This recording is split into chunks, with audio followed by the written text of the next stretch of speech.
Hello, this is Steve Plummer and welcome back to the program. Now, continuing our discussion about the challenges facing the Australian food industry today, with us now is Michael Thomas from the Essentials Group. We hear a lot about grave threats to the industry, but Michael doesn't share the scepticism of some others out there. In fact, in what is something of a refreshing change, he offers a ray of hope to struggling food industry businesses who are looking down the barrel of what they see as inevitable ruin. And it's good news. He's here on the line right now. Welcome, Michael. Yeah, thanks, Steve. Happy to be here. All right. Let's get the elephant in the room out of the way right from the start.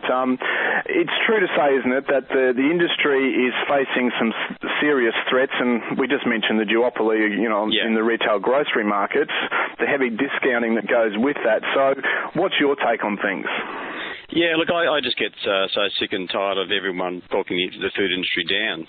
People in this industry have been making some, I suppose, very basic mistakes, just like those in other industries, and there are exciting opportunities to be grasped right now for those who want to overcome those mistakes and to build a long-term future and prosper in good times. And when those not so good times are here, you've got some strategies in place to get through. All right, you mentioned some fatal mistakes there. Can you just give us, probably two things here I'm looking for. A quick rundown on the fatal mistakes that people make, and then I guess your bird's eye view, industry expert point of view of why business owners continue to make them. Yeah. Well, I suppose a couple of some of the biggest mistakes I see is that, especially in the retail marketplace, is they let the major retailers actually dictate to them, instead of actually leading and basically focusing on what, at the end of the day, what does the consumer want and what does your actual customers need. And if you can identify those things, that goes a long way to actually developing your business and to be profitable and very successful longer term.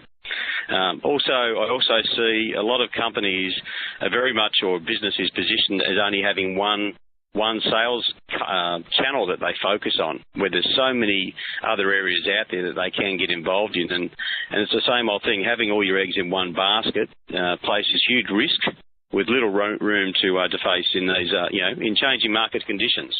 So you get those type of things right, and really you can set sail for a very bright future. Okay, so where's the disconnect? What's the problem? The second part of that question then, why do business owners continue to make them? A lot of business owners, I suppose, they don't know the whole marketplace. They're very much focused in one area. And it's because, for example, if someone that's just in the supermarket channel, they're selling products into that area, and they've very much got all of their sales and their products ranged in those areas, and because they're in there, they're missing out on potential dollars that are available out in the marketplace. So I suppose my role is to actually play a part in actually opening up their eyes, and then they can actually avoid just having all your eggs in one basket. Okay, so I guess, is it a case then of, people are just too busy. They've got their head down just trying to survive, and really their perspective is just getting through each day, each week, each month, and making payroll and those sorts of things. Is that what you're getting at? Yeah, look, having worked with some very large organisations and being in the cut and thrust of a business, you get very dimensional. You're just focused on one thing at a time, and you can't see the things outside of your own business. And that's what I suppose, coming from my background, that's where I really see that if you can show people where some opportunities are, them still fully focused on their business day to day, but just showing them some simple little things that will actually help them greatly. All right, fantastic. Just for the folks listening, can you give us a little bit about information about the background behind the Essentials Group and indeed your background? Yeah, my background, I suppose, is 30 years across working for some large organisations and some small family businesses, very much dedicated to in the food industry. And I suppose after 25 years in sort of corporate life, about 5 years ago, I had the opportunity to start up my own business, and so, because I'm so passionate about the food industry, I really wanted to create a business that would really help people, and I suppose that's what I'm about, helping people actually get the full benefit out of the business that they've got, and it's really just a real passion of mine. And having worked for companies like Cadbury's and Nestle and Paddy's Foods, which is a large, 4 and 20 pies, large manufacturers, and then a small family-type distribution companies, I think I've got enough knowledge to actually steer most people in the right direction and actually help them as much as I can. Right, and I guess that passion has been brought out because you've certainly felt motivated enough to go to the trouble of leveraging off all that experience and to write a special report for business owners looking for help, which outlines these mistakes. Is that true? Yeah, that's true, Steve. I've written a report about the 7 fatal blunders that will fry your business to a crisp and how to make sure you avoid them.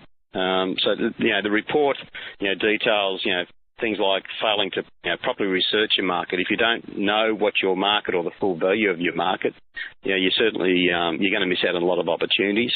Also, underestimating your competition. You need to know who your competition is out in the market and just be a little bit smarter and wiser against them.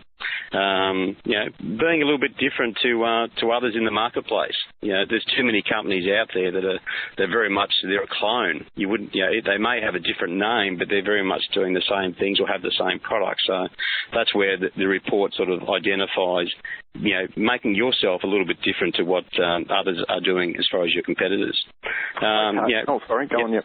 Yep, sorry. I was just a couple of other points in the report is, reacting too slowly to changing market trends. You need to, if you react slow, unfortunately, that's why a lot of companies have been going bust. They're too slow, they don't respond quickly enough, or they just don't have a long-term plan.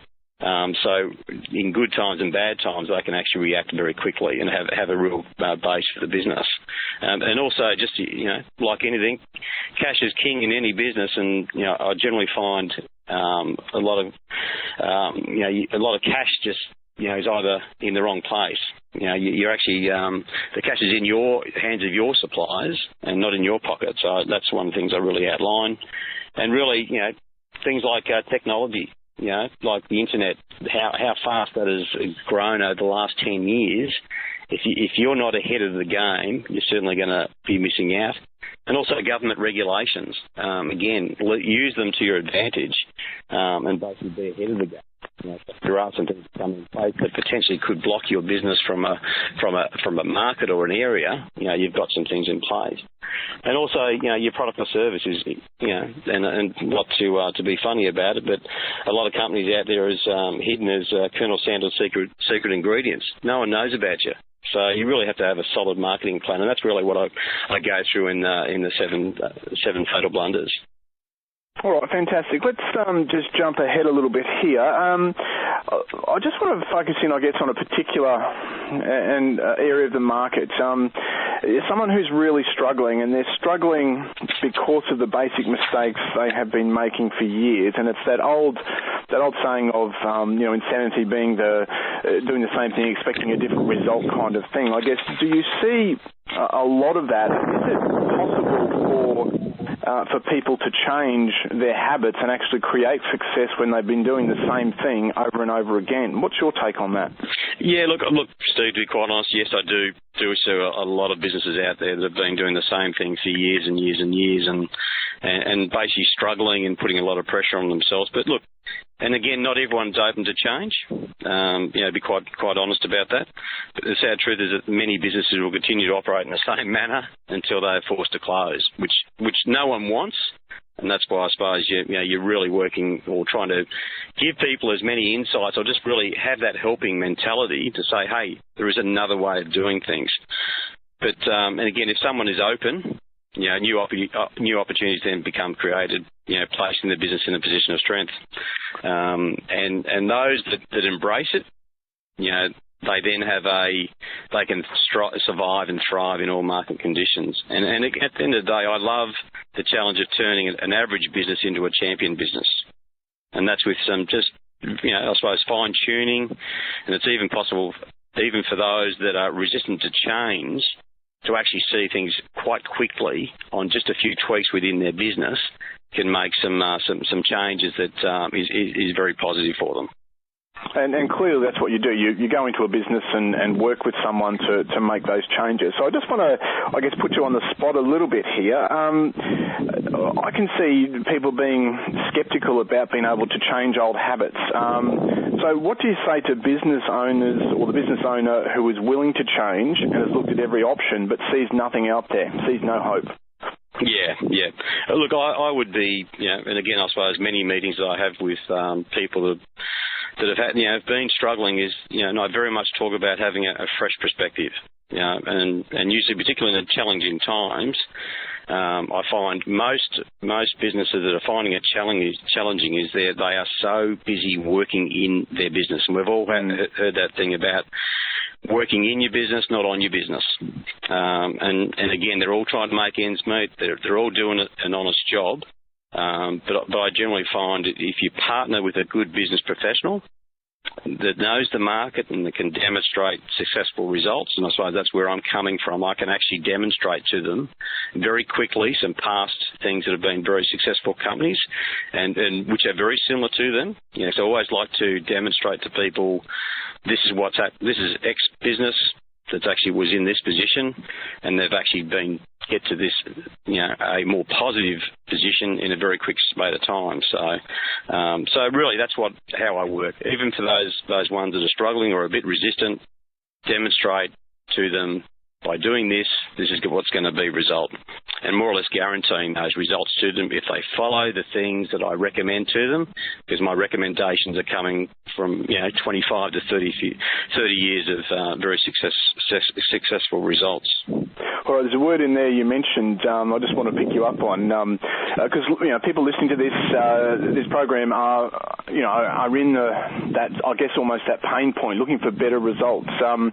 From your perspective and what you see out there in the marketplace, in terms of getting consultants in, what should business owners be looking for in that magic word of guarantee? What are some of the things they should be either wary of or looking for in a consultant coming in to help them in terms of guarantees?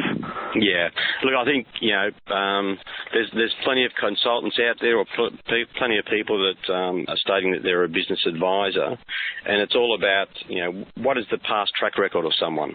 And I suppose that's where my guarantee comes from. I show them. I show them the results that I've actually proven in other companies.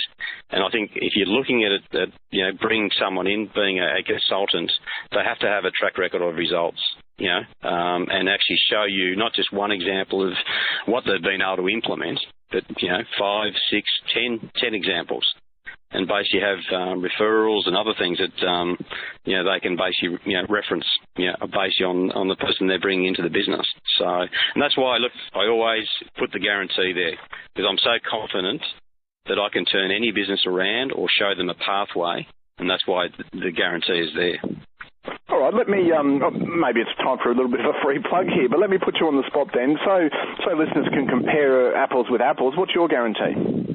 Well, my guarantee is basically, to increase sales by at least 20% in a period of 3 months, for a business. And I actually map out, with them. So I just don't do it myself as far as saying, hey, we're going to grow your business by 20%.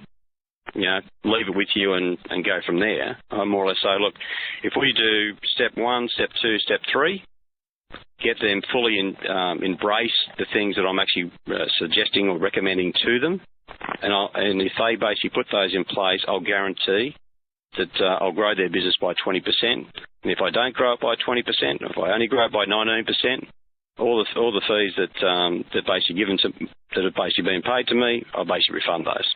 That's how confident I am in being able to turn a business or to actually show a business that they can get additional sales out there quite easily. Wow, that certainly screams confidence to me. All right, let's just talk a few nuts and bolts here, Michael.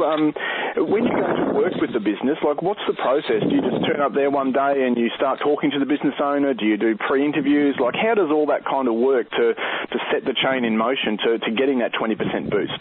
Yeah, look, ideally the way I like to work, and it's fully in tune with the business owner or the manager, is I like to sit down with some key stakeholders in the business. So whether that's head of their sales department or head of their sales team or whoever that may be, and get an understanding of the challenges that they're facing. Tell me as much about the market that they operate in, their products, their services that they provide. So I've basically got as good a learnings about their business, so I can actually give them some informed feedback. And I try to at least over a couple of days at least spend some good quality time with the key stakeholders. Because like anything, for me to actually make some informed decisions or some key decisions for the business in conjunction with the business owner or key management, is I need to know as much about that business fairly quickly, and then I can start getting stuck into things. Okay, look, we're almost out of time. Anything else you'd like to tell listeners? No, look, I'm just so passionate about the food industry. Coming from country Victoria and seeing how hard, farming communities work. Australia to be, we shouldn't be relying on imported products to come into Australia. We've got enough farmers, manufacturers here. They just need help and support, and I suppose that's what I'm so passionate about. And I just know I can do a great job for a lot of companies out there. So that's I suppose me, Steve, as far as the Essentials Group and what I can provide. All right, fantastic. So, foodies, there you go. It's not all doom and gloom. There is light at the end of the tunnel if you know where to look. So we'll have to leave it there. Michael Thomas from the Essentials Group, thanks very much for your time today. All right, thanks, Steve.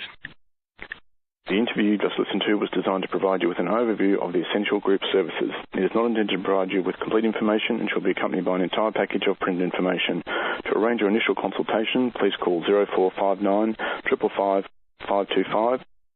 If you have misplaced your information kit, please call 0459 555 525 to request a new one. This recording is copyrighted to the Essentials Group, all rights reserved.